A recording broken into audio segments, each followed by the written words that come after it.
नमस्कार। Welcome to stock infuse. अगर आप चैनल पर फर्स्ट टाइम विजिट कर रहे हैं तो रेगुलर अपडेट्स के लिए चैनल को सब्सक्राइब कर दीजिएगा। वीडियो पसंद आता है तो वीडियो को लाइक जरूर कर दीजिएगा। दोस्तों, इस वीडियो में हम लोग दो पोर्टफोलियो स्टॉक के बारे में डिस्कस करेंगे। आपने स्टॉक का नाम कई बार सुना होगा दोस्तों, लेकिन इस वीडियो में हम लोग डिस्कस करेंगे आपको क्यों इन दोनों स्टॉक्स में इन्वेस्टमेंट करना चाहिए और ये स्टॉक आपको आने वाले समय में क्यों बेटर रिटर्न प्रोवाइड कर सकता है। तो चलिए शुरू करते हैं पहली कंपनी के साथ। कंपनी का नाम है डी मार्ट। अगर दोस्तों कंपनी के बारे में बात करूं तो कंपनी रिटेल सेक्टर में मार्केट की लीडर है। साथ ही साथ कंपनी के बिजनेस में एक बहुत ही स्ट्रांग मोट दिखाई देता है। मोट क्या है दोस्तों? प्राइसिंग का मोट है। अब दोस्तों कस्टमर को क्या चाहिए? अच्छा प्रोडक्ट चाहिए, अच्छे प्राइस में चाहिए। कस्टमर वहीं पर मार्केटिंग करना पसंद करेगा। ये चीज आपको डी मार्ट में देखने को मिलेगा। अगर किसी ने डी मार्ट को भी विजिट किया है और रिलायंस रिटेल को भी विजिट किया है तो उनको पता होगा कि प्राइसिंग में कितना डिफरेंस होता है डी मार्ट और रिलायंस रिटेल के प्राइसिंग में। दोस्तों, इंडिया में रिटेल सेगमेंट में दो ही बड़ी प्लेयर दिखाई देती है।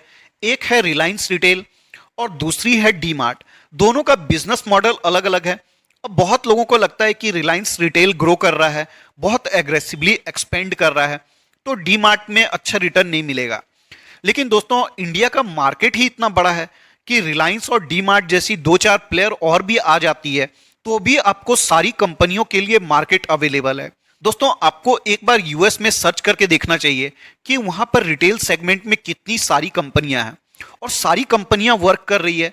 जबकि उनका पॉपुलेशन देखिएगा तो आपको 35 करोड़ के आसपास देखने को मिलेगा और हमारा पॉपुलेशन देखिएगा तो 140 करोड़ के आसपास देखने को मिलेगा और हमारा पॉपुलेशन तेजी से ग्रो भी कर रहा है। अब दोस्तों, वहां का जो ऑर्गेनाइज्ड रिटेल सेक्टर है वो अच्छे से ग्रो कर चुका है।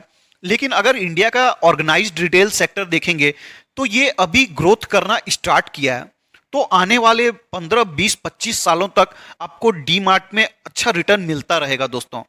और कंपनी का मैनेजमेंट आपको काफी वेल नोन देखने को मिलेगा, राधा कृष्ण दमानी जी। साथ ही साथ कंपनी अपने आप को लगातार एक्सपेंड कर रही है, नए नए स्टोर को ओपन करते जा रही है। तो इस बात का भी आपको बेनिफिट मिलने वाला है दोस्तों। जब कंपनी लगातार एक्सपेंशन करती है तो कंपनी का रेवेन्यू काफी तेजी से ग्रो करता रहता है, कंपनी का प्रॉफिट ग्रो करता रहता है, जिससे कि इसके शेयर होल्डर को इसका बेनिफिट मिलता है। साथ ही साथ दोस्तों, इस कंपनी में इन्वेस्टमेंट करने का आपको एक और बेनिफिट मिलता है जो कि हिडन बेनिफिट है।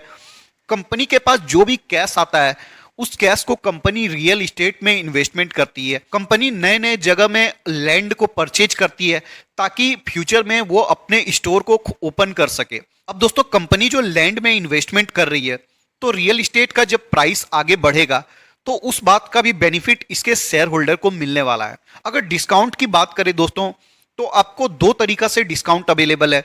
अगर आप प्राइस टू अर्निंग रेशियो के हिसाब से देखेंगे तो जब से कंपनी की लिस्टिंग हुई है तब से कंपनी का median price to earning ratio आपको 140.9 का देखने को मिलता है। लेकिन अगर current price to earning ratio देखेंगे तो आपको 112 का देखने को मिलता है।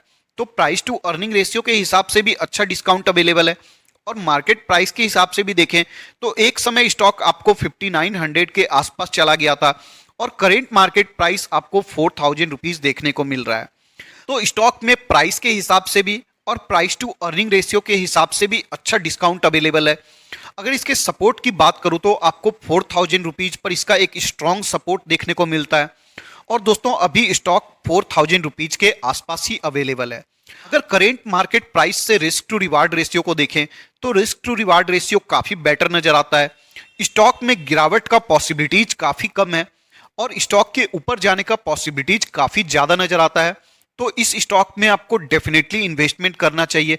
करेंट मार्केट प्राइस बहुत ही अट्रैक्टिव नजर आता है। नेक्स्ट स्टॉक है बजाज फाइनेंस। अब दोस्तों, इस स्टॉक को मैंने पहले भी कई बार डिस्कस किया है, अभी भी कर रहा हूं और स्टॉक जब तक डिस्काउंट में अवेलेबल होगा तब तक इस स्टॉक के बारे में डिस्कस करूंगा। एक बार स्टॉक में तेजी आ जाएगी, स्टॉक अपने ऑल टाइम हाई पर चला जाएगा, फिर स्टॉक में डिस्कशन बंद कर दूंगा। दोस्तों, मैं स्टॉक को तभी तक डिस्कस करता हूं जब स्टॉक में डिस्काउंट अवेलेबल होता है। लेकिन रिटेल इन्वेस्टर करते क्या है, वो उल्टा करते हैं। जो स्टॉक भाग रहा होता है वो उसके बारे में इंटरेस्टेड होते हैं, जो स्टॉक डिस्काउंट में अवेलेबल होता है वो उसके बारे में इतना इंटरेस्ट नहीं लेते हैं। अब दोस्तों कंपनी के लास्ट 5 ईयर के median price to earning ratio को देखेंगे तो आपको 51 का देखने को मिलेगा और current price to earning ratio देखेंगे तो आपको 42 का देखने को मिलता है। तो इस स्टॉक में भी आपको प्राइस टू अर्निंग रेशियो के हिसाब से बहुत ही अच्छा डिस्काउंट अवेलेबल है। अगर स्टॉक के प्राइस के हिसाब से देखेंगे तो स्टॉक एक समय 8,000 रुपीज तक चला गया था और करेंट मार्केट प्राइस आपको 6,875 रुपीज देखने को मिलता है। तो अगर मार्केट प्राइस के हिसाब से देखेंगे तो आपको 15% का डिस्काउंट अवेलेबल है और अगर आप प्राइस टू अर्निंग रेशियो के हिसाब से देखेंगे तो भी आपको डिस्काउंट देखने को मिलता है। अब दोस्तों अगर इसके सपोर्ट प्राइस की बात करूं तो आपको सबसे पहला सपोर्ट 6,750 रुपीज पर देखने को मिलता है। नेक्स्ट सपोर्ट आपको 6,500 रुपीज पर देखने को मिलता है। लेकिन पर्सनली मेरा ओपिनियन है दोस्तों कि ये स्टॉक का 6,500 रुपये तक जाना काफी डिफिकल्ट है।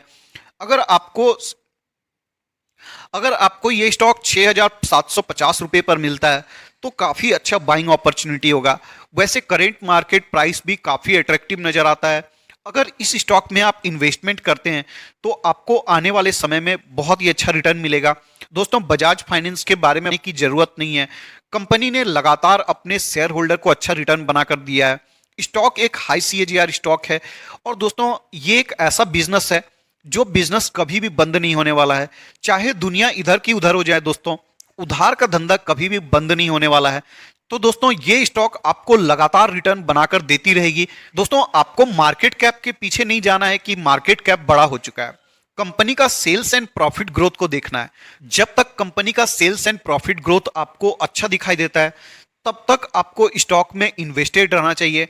जैसे ही आपने देख लिया कि कंपनी का ग्रोथ स्लो हो चुका है, अगर आप एक ग्रोथ इन्वेस्टर हैं तो आपको एग्जिट कर जाना चाहिए। लेकिन दोस्तों कंपनी का सेल्स एंड प्रॉफिट ग्रोथ बहुत ही अच्छा नजर आता है और मुझे ऐसा लगता है कि दोस्तों आने वाले समय में भी ये कंपनी आपको लगातार रिटर्न बनाकर देती रहेगी। तो इस स्टॉक में आपको डेफिनेटली इन्वेस्टमेंट करने का मौका देखना चाहिए।